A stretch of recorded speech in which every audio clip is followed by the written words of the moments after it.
and welcome back to another episode of Vitality Vault by Vitality Ventures Group. This is an extra special episode because we are joined by our very own Amanda McLaughlin. It's amazing, so we're just going to get right into it, and I'll talk to you at the end. All day long. Yeah. I wanted to tell you my fun fact about allergies. This is horrible allergy season. I've never had allergies in my life. Never. I've never suffered. Our whole house is being held captive by him right now. Right. As is ours. Now, TK's had them before, but Roddy and I have never had them, but nothing like this. We're literally like, what's going on? You could probably hear my voice a little, although it's a lot better. But my fun fact is, now, do I know if this is true? Fuck no, I don't know. I saw it on TikTok. TikTok is where I get all of my information. Okay, Chelsea. Okay, I'm sorry, but I feel like TikTok is good because it's not filtered with some kind of government, and I'm not being all political, but you know what I mean? But then I look it up? No, of course I don't. Anyway, I saw a lady on TikTok talking about how bad allergies were, and people are getting allergies that they never had before. And in city planned, God, I hope this is true. I really hope it's true because it makes sense to me. In city planned residential environments, they're supposed to pick stuff that aren't high allergen? They decided in the 50s and 60s they were only going to use male trees. Now, did you know there were male and female trees? I do, and I only know that because of my holly tree. Apparently, the males have the berries, and the females do not. The females have the seeds and the fruit and all that stuff, which falls on the ground. Else in nature, the males are the pretty ones, right? Because I have this ugly holly that doesn't have berries, and I'm like, why does my holly not have berries? Because I want to make cute little Christmas swag. No, so the males don't, the females drop in the seeds and the fruit and it drops all on the ground and makes a mess, right? Mm-hmm. So I guess during city planner time, 50s, 60s, 70s, again, let's hope all this is true. Just believe shit. They decided they would only plant male trees to keep, the messes from being messy in neighborhoods. Well, the males' trees are the ones that give the pollen, and the females get the pollen. So now we have all the pollen going out there, but there are no female trees to attract the pollen. Don't you hope that's true? Because that would make so much sense about everything. Tune in for your daily dose of sex ed. With trees. But it makes sense. Like, it totally makes sense. So I'm... No, that makes sense. You can look that up, because I still won't look it up even after this conversation. Little fact check. Yeah, sounds true to me. Yeah. Right? I don't know if I can't get comfortable on this chair. I'm going to try. Okay. So that is it. So basically, we're here with Amanda. Hello. Amanda is the owner of Vitality Aesthetics in Ridgefield, Washington. And you... Viva, what did I say? Amanda. Kevin does the same thing. He's like, y'all have too many V's. I know. Vitality, Viva. Well, it's Ventures. Vaginas. It's all vaginas all day long. We're going all with the V time. theme. Yes. Yeah. It makes sense. It's very okay. Hello, I'm here with Amanda, who is the owner of Viva Aesthetics here in Ridgefield, Washington. And we talk with women in business, and this is your first business. Correct. And this is why I want to talk to you, because you are at the beginning, and most of the people we talk with have gone through the trials and the tribulations, but you're in it. Yeah. For better or for worse. Always mostly for better. Yeah. Always better. It's hard in the beginning. It's hard because you're doing everything for the first time, and you do have a nice team to support you, but it's now on your shoulders. It's no one else's shoulders. And it's not, I'm not going to put words in your mouth. So, again, literally, this is month 2, we'll call it, right? Yeah, that's fair. So how's it going? It's going good. It was mostly just what do I not know, which is most of the things. So whether that's figuring out what I need for taxes or licensing or in learning how to talk to vendors, it's just been kind of a ride, like learning what I need, what I don't need, being able to say no, which I have had this people-pleasing mentality for a minute, so I'm really trying to put on my business cap and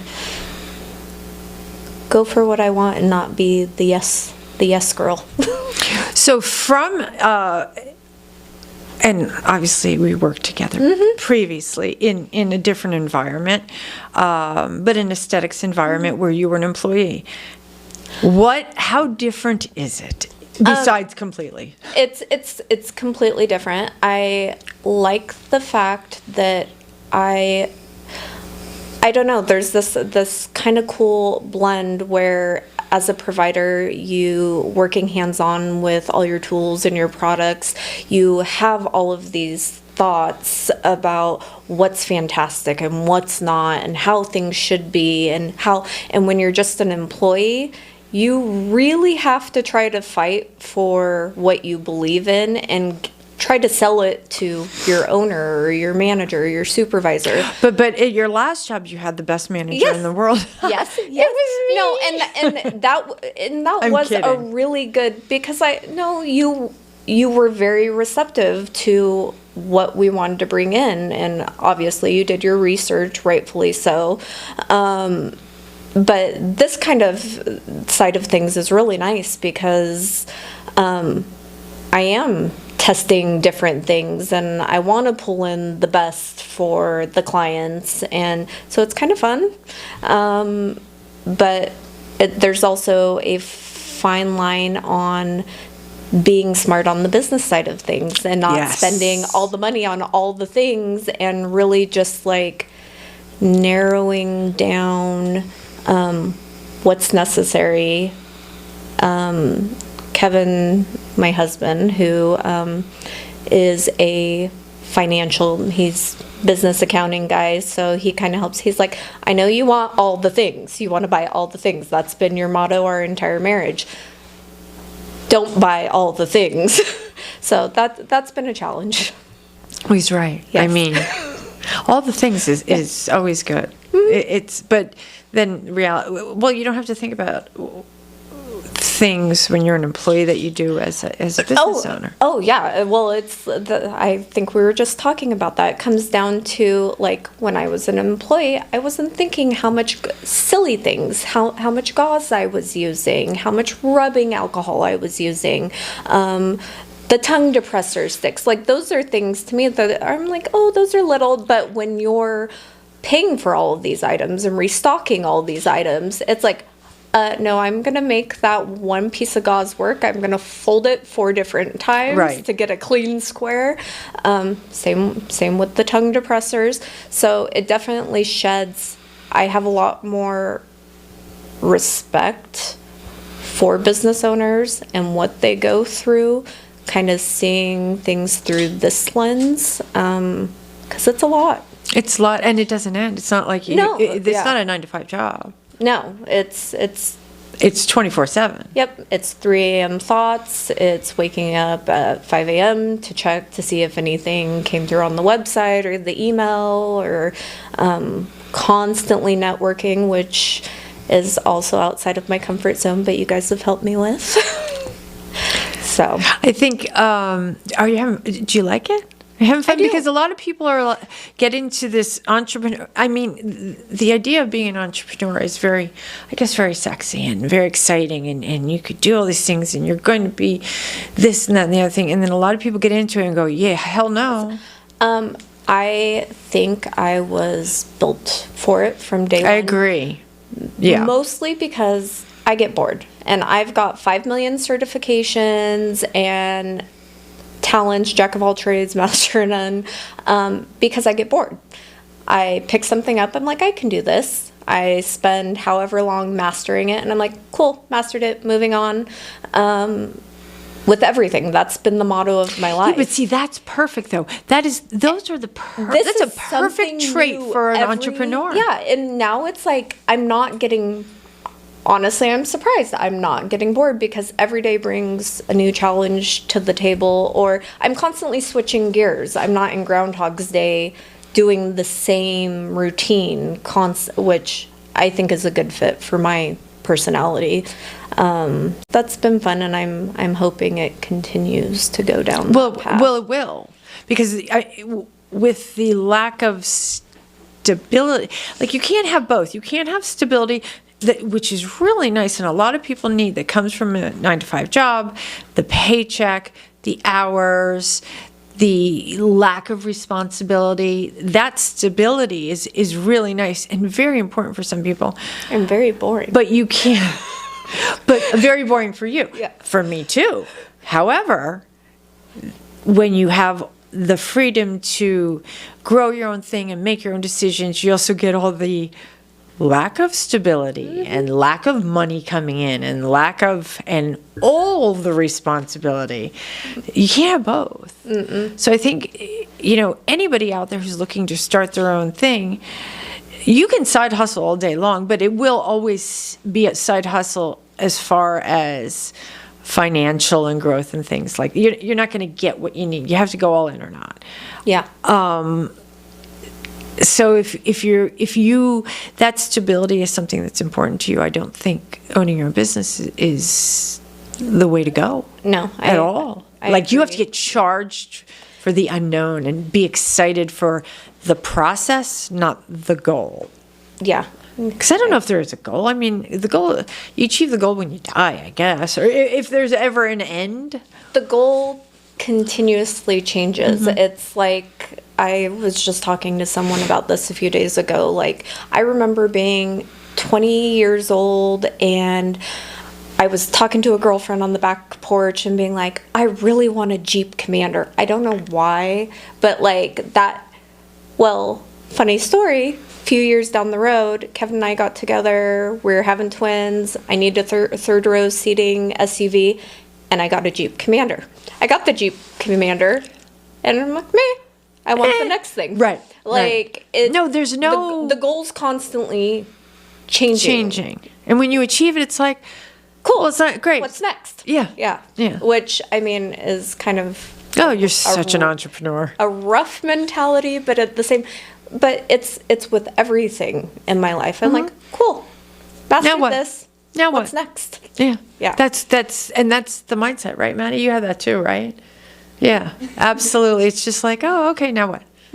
Yeah. So how do you... So, Amanda, you have 5 children. Yes, I know how that happened. I wasn't going to ask you how it happened. That's usually the first question. Okay, and then the next question is, are they all yours? Yes, they are all mine.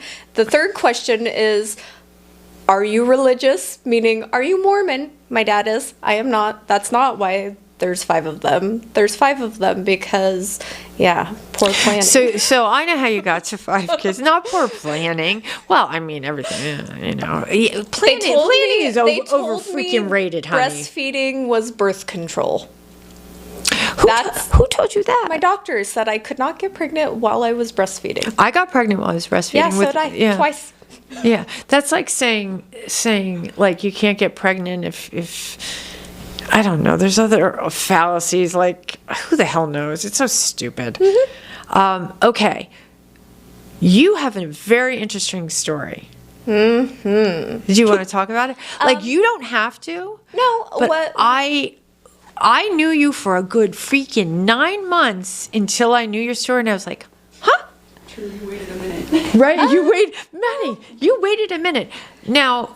And the only reason I'm saying that, because, now you're at a place where you own your own business. You have 5 kids. It ranges from, 11 to... 17. Okay, that's a lot of kids in that little period of time. Granted, there are twins, but who the hell cares? And you are 37. Yes. And you grew up in Las Vegas. I was born in this little shithole. Sorry if anyone out there lives there or knows where it's at. Tonopah, Nevada. Famously known for the Clown Motel. What is a Clown Motel? It's literally a clown-themed motel, and it's terrifying. It's right across the street from the cemetery. Fuck? Swear to God. It's Vegas, though, right? No, it's Tonopah, Nevada. These are How all, far from Vegas is that? Couple hours. Oh, far. Yeah, so I I entered in this little tiny Nevada hole in mining communities. So my dad, my grandfathers, they were all in the mining communities. So Nevada had the mining boom. They're popping up all over the place. My dad's father actually owns a out of commission gold mine in Nevada still to this day. He's passed. My dad and his brothers oversee it. And then my dad owns a out of commission silver mine that was operational in the 90s in southern Utah. But yeah, that's how I ended up in Nevada. I was born to a bunch of gold chasers. I think of out of commission gold mines and silver mines, and don't you just think of like a tunnel with the boards on there going, "Do not enter." The hills have eyes. The Walking Dead. I took my kids down there for the first time. I was just going to say, I want to go on a road trip to this place. Oh, it's terrifying. And I spent a lot of my childhood there because my dad owns a excavating business.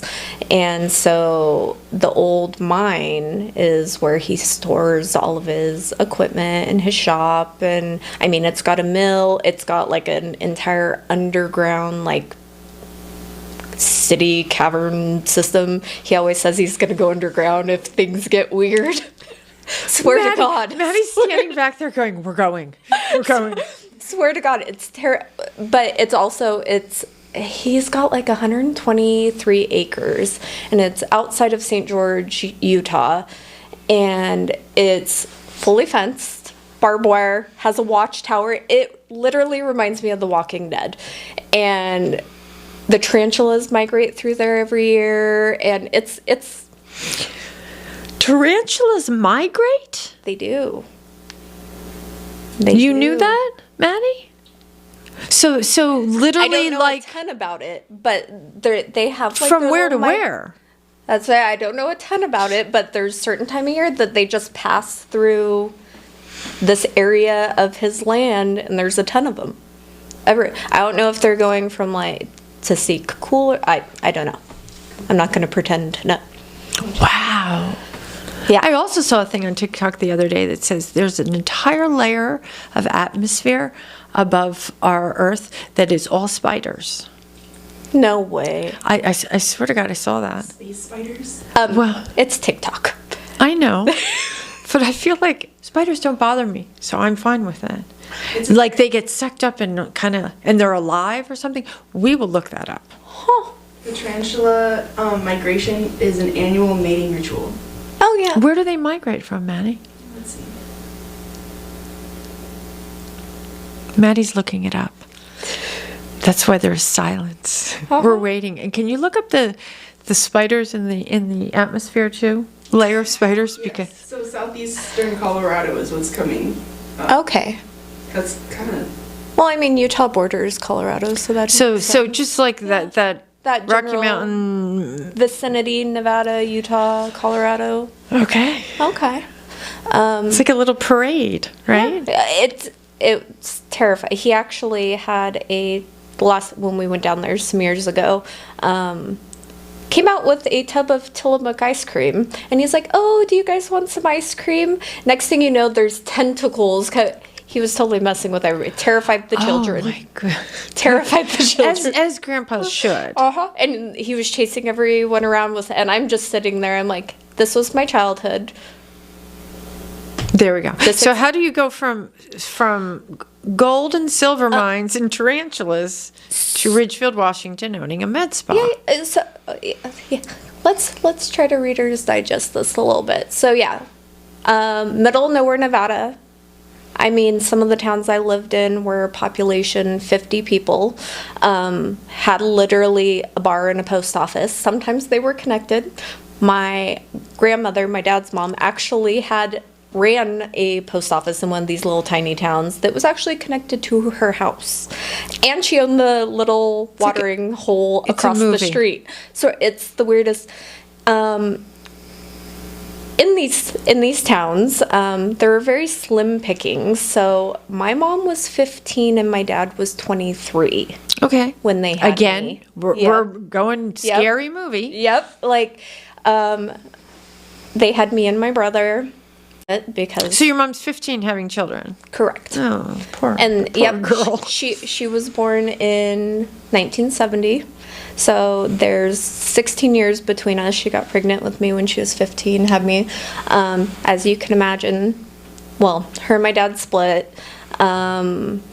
A teen mom trying to raise a couple kids. That was a turbulent childhood, putting it very mildly. Well, no teenager's supposed to be raising children. You're a child. No, and I don't hold that against her in any way, shape, or form.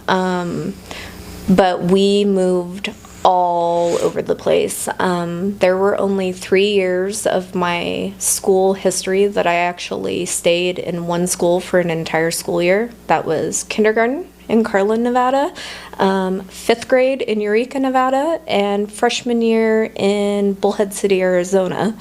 Only time in my entire school that I actually stayed put for an entire year.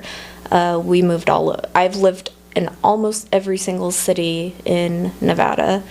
And then we moved to Bullhead City, Arizona, which is about 80, 90 miles outside of Vegas, when I was in 6th grade and stayed put there. I actually moved out of my house the first time when I was 14, had a job. I worked at the public pool, got certified as a lifeguard after working there for a while. Because you wanted to get out of your house. Yep. I'm making the assumption. Yep. No, there was... loved my mom. She had horrible taste in men. And they were alcoholics and drug addicts, and just it wasn't an environment for me. Well, it's very hard to be 15 years old with kids and then provide a stable, happy home. 100%. I'm thankful. I don't ever do a woe is me, poor me story, because it's completely shaped me for the better, I think. But yeah, there was a lot, and I know you heard some colorful stories about me, like breaking out of Juvie and all that fun stuff. My favorite stories. But that's okay. We could do that on another podcast because, we have to talk about Sparkle. Yeah, good times. So I actually went and lived with my dad in southern Utah for a while. And this is kind of skipping to how I ended up in Ridgefield. Utah has a block scheduling school system, meaning you get 4 classes one day, 4 classes the other day. They're really long. And the end result is you acquire credits a lot faster. So their graduation requirement was like almost 30 credits to graduate high school, versus in Bullhead City, Arizona, the graduation requirement was like 24 credits or something like that. Anyways, I went out, did sophomore year in Utah, was racking up the credits, was taking AP classes. I didn't fit in with the Mormons. We're just going to leave it at that. Okay. I love my Mormon people, but yeah, I was kind of... Just not a good fit? No, I was a rebellious teenager. Oh, yeah, they don't like that. No. And I feel like I can say that because my entire paternal side of the family's LDS.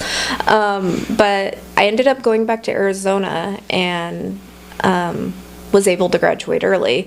I had gotten my CNA license in high school through a high school program. Met this guy, thought I was in love, quote, quote. He had came up here for an internship at Columbia West Engineering, which is funny.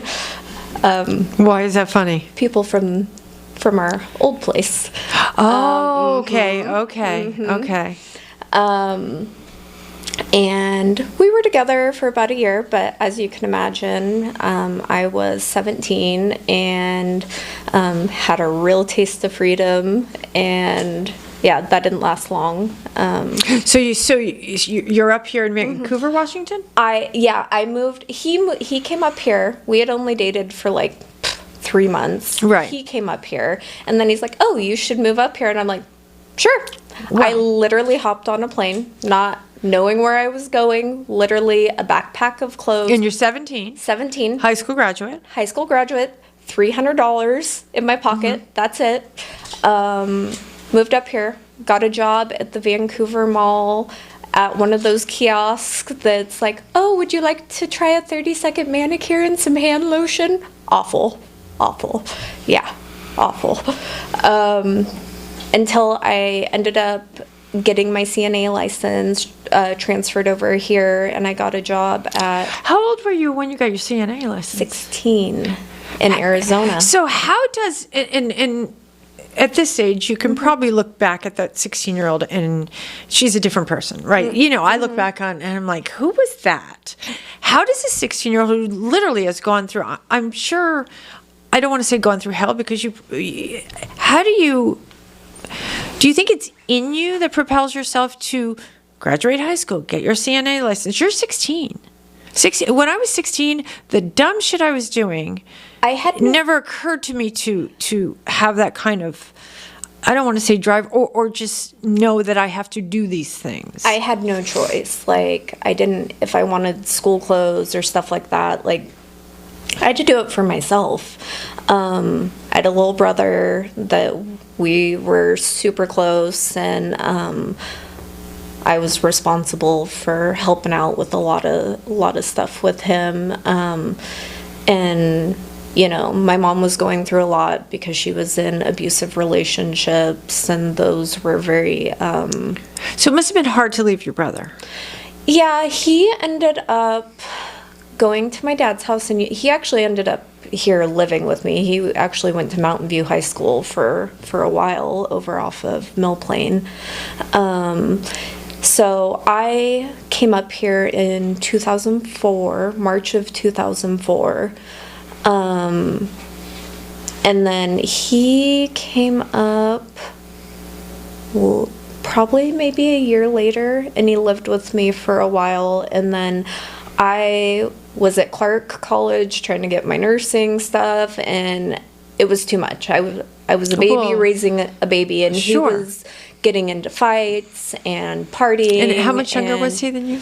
And we say was because your brother's passed. Correct. He was 3.5 years younger than me. So that's a lot of work. It was a lot. He was a 15-year-old boy at this point. I was an 18-year-old girl, and yeah, it was. He respected me, but not like a parent. So I could not rein him in. Of course. So I ended up sending him back to my dad's house in Utah, and he actually got diagnosed with schizophrenia, and ended up taking his own life in 2011. The medications, whatever, it just didn't work out in his favor. So yeah, I'm a huge advocate for mental health and all that pertains to that now. Yeah, that's rough, man. Yeah. It's rough. But yeah, then I started to go down a kind of crappy path, and well, you know, it's saying I started to go. How did you not go down a crappy path before that? Before my brother, so I ended up getting married at 18, and I think I was craving stability. And stability, normal family. And he pitched himself to me, like, I'm like, oh, this is good. I'm gonna, be able to build my family, my home, blah, blah, blah. Well, he wanted to be a rock star. that was. And when we're 18, we're like, that's great. We're gonna be rich. Yep.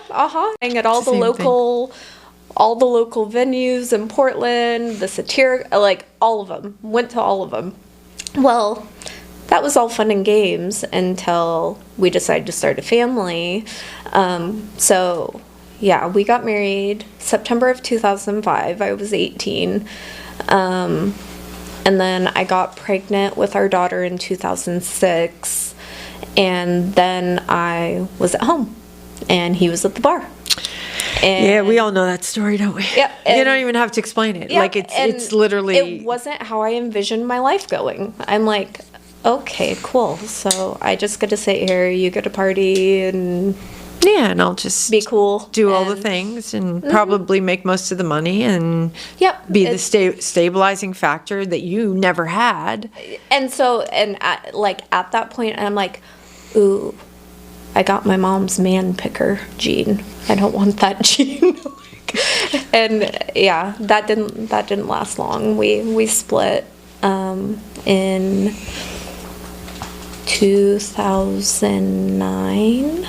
And when you split, you had the 3 kids. We had 3 kids, yeah. So we had girls. Jocelyn in 2007. We had Genevieve in 2008, and we had Sophia in 2009. So they're boom, boom, boom. So now you're single, or whatever. Was single with 3 babies. Yep. And I. And what are you, 21, 22 at this point?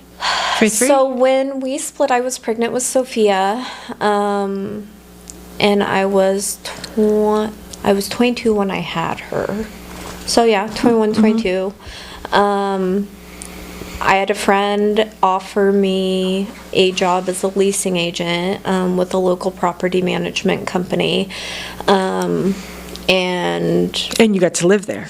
I'm assuming. Yeah. No? Well, that came down. We ended up moving into a place, but I got promoted it just fit me, the customer service. I went from leasing agent to managing multiple properties within a few months, and it was... So that opportunity probably changed the direction of your life. It was huge, and it was also super empowering because I was 100% self-sufficient.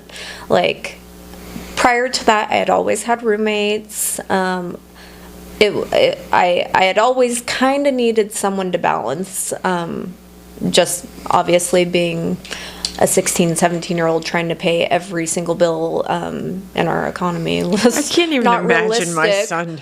He would probably be okay, but that is a huge amount of responsibility for somebody whose brain isn't even done cooking. Yeah, so this was the real first time in my life where I was 100% self-sufficient. And it was a really good feeling. I mean, we didn't have much. I had a bed and my clothes. I left my marriage with nothing because it was what needed to be done, and I didn't need the things. I wanted a clean slate. Things are things. No, and people get so wrapped up. I see these. I know people who've done this. Not a lot.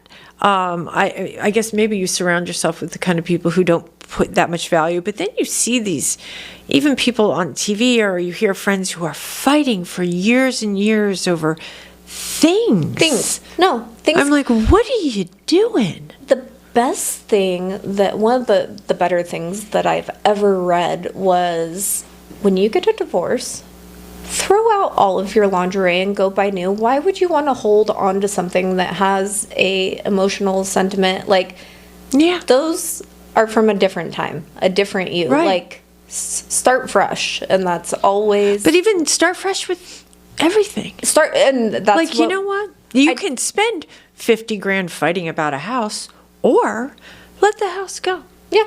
It's things have never been important to me.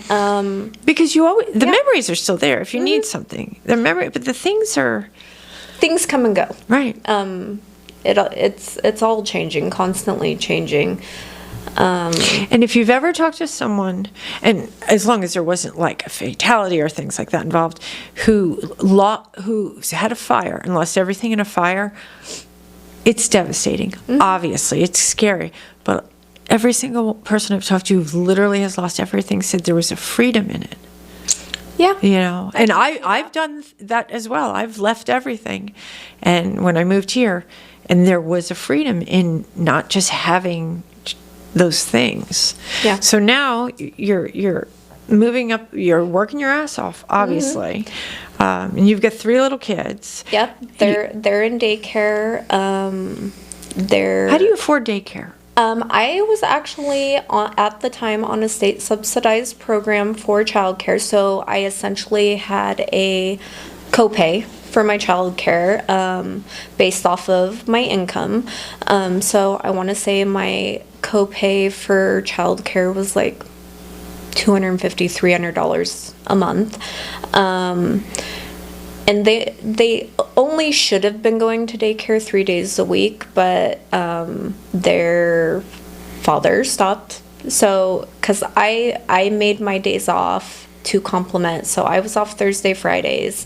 He was supposed to have them Saturday, Sunday, and we did that on purpose to try to navigate some of this, but he's not, even to this day, he's not present. He hasn't had any contact with the kids since 2018. Right. And so there's no. We had a nice co-parenting thing. No. You couldn't rely on him. No. So it was just you. Just me. But it was good. I had a Marilyn Monroe picture in my kitchen. I had frilly towels in my bathroom, and nobody to tell me to do otherwise. It's empowering. It was. I mean, it was. We had nothing, but I mean, my daycare lady became a good friend of mine, and she gave me a bunch of dishes, but I don't know. I always go back to that spot with the girls. I'm like, it was good. We did simple things to find joy. They were happy. We were happy. Right, because kids don't know. No. They just know that they're loved and they're happy. They're fed. They have a safe place. You know, they have a mom who loves them, and that's good. So, you know. And then I met Kevin during that time. Yep. He actually came into... He was a good... Your picker was working that day. Yeah, apparently. I mean... I almost scared him off a couple times, rightfully so. But they need to know what they're getting into. He came in to lease an apartment, very, very cocky-like, leaving his card across the table. We ended up meeting up, and I'm like,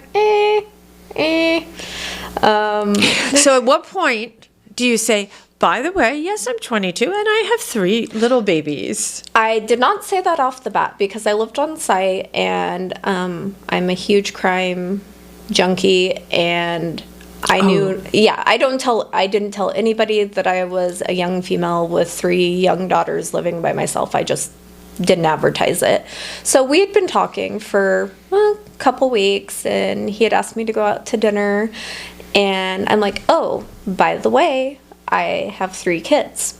Crickets. And I'm like, well, that's how I'm going to weed them out. And I mean, at 23, like... No one... No. Yeah. And he ends up texting me back, and I can't remember what his response was. We ended up talking about this years later, and he's like, I thought you were trying to scare me off. Like, I thought you were lying.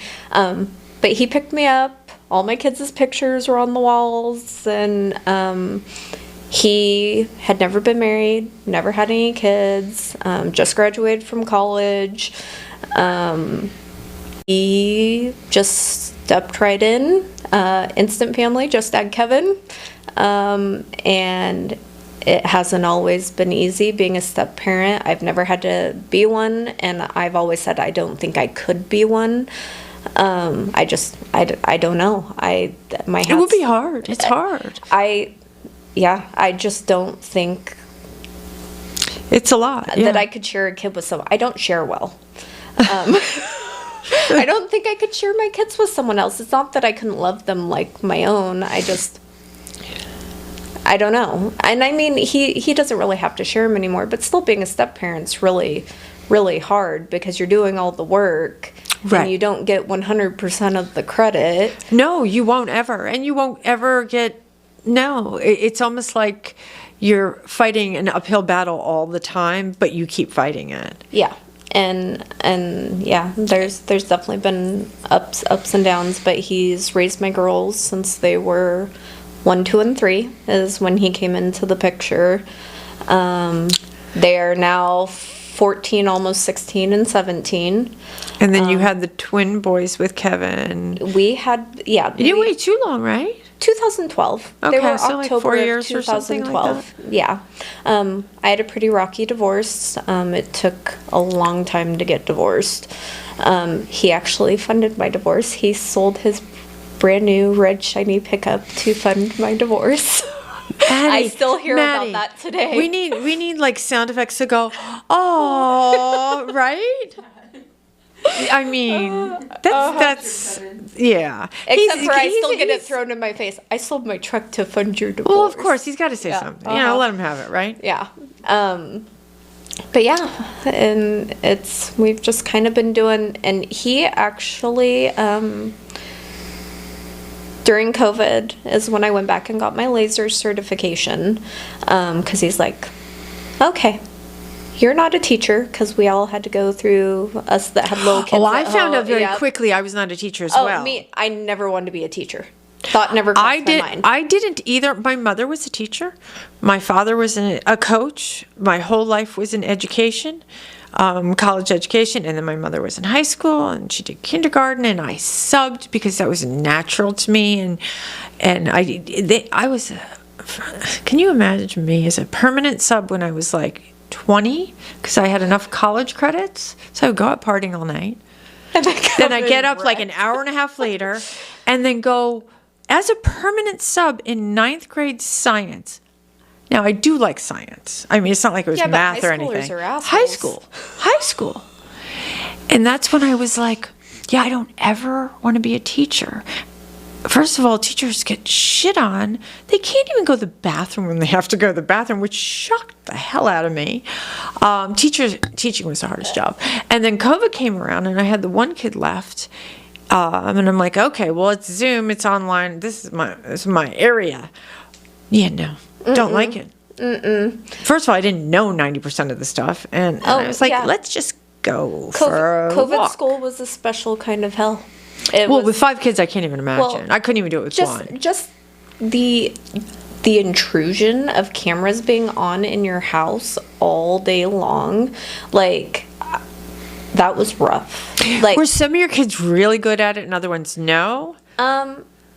Jocelyn was really good at it, and that's just her. The boys were in 1st grade, so they didn't know how to type.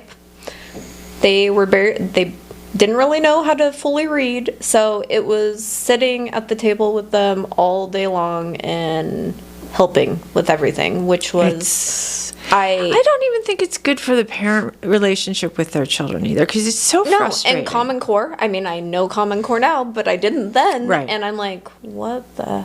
I don't. Okay. No. So your husband and you decided you weren't going to be a teacher. Yeah. No, he's like, okay. What do you want to be when you grow up? And I'm like, well, I've done this. And he's like, yeah. And I'm like, well. I want to do something that is kind of healthy, sciencey, but I don't want to be dirty, gross, and depressing. And I'm like, I got my basic aesthetics license in 2005. Didn't really do anything with it because I wanted to be more on the medical side of things, but the industry wasn't. Is that's yours? Me. Yes. Speaking of a child. But the industry wasn't really at that point yet where, like, you had to have an in. Yeah. And well, the medspa industry is so new. It just wasn't a thing. And I'm like, so like I had gotten that license and just left it on the shelf. And then, so I'm like, well, now in 2016, when the laws changed, they made that 2nd tier licensing where you can come at it from the more medical approach and you don't have to do the fluff. And so I'm like, I think I'm going to go back and get my laser certification and do the whole thing. And I did, and I loved it. And we met shortly after. Yeah, we met shortly after. And so the rest is kind of history. But I'm back to the whole getting bored thing. Like, I love being a provider, but I also want to wear all the hats. I don't want, like... Well, plus you're a curious person. So you're always reading new things. Whatever the latest thing is what you're interested in. So I think when you are very curious as a person and always looking to grow, and being an employee and just a provider, and I say this because I don't mean just a provider, but I think that works for some people, but it doesn't work like for everybody. You get ants in your pants. You're like, okay, so it fits I you. need to be challenged in different ways. And you're not risk averse person, are you? I don't know. No, I mean, I don't see you as being a risk averse person. No. You can't be if you're an entrepreneur, because that's what it is. Well, and that's actually been my life motto. Thank God, like nothing bad. Obviously, you're not risk averse. No, I usually just jump in and then think later. Act first. Think. Yes, but that's so important to be able to do, because because that gives you the ability to pivot and to change direction and to learn and to fail, and to learn from your failure. So people who are waiting for the right time, and don't ever wait for the right. There's never a right time. There's never a right time. But there are a lot of people who's like, oh, okay, well, I'll do it next year, or when I'm ready, or I'm waiting for this. It's never going to work. No, and you make your luck. You make things happen. And, I'm very thankful for all of my experiences at Camas Med Spa. I grew a lot there.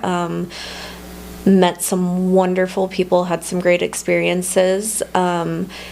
But leaving opened up so many doors and so many opportunities, and I think it was just a stepping stone to get us here. So absolutely agree.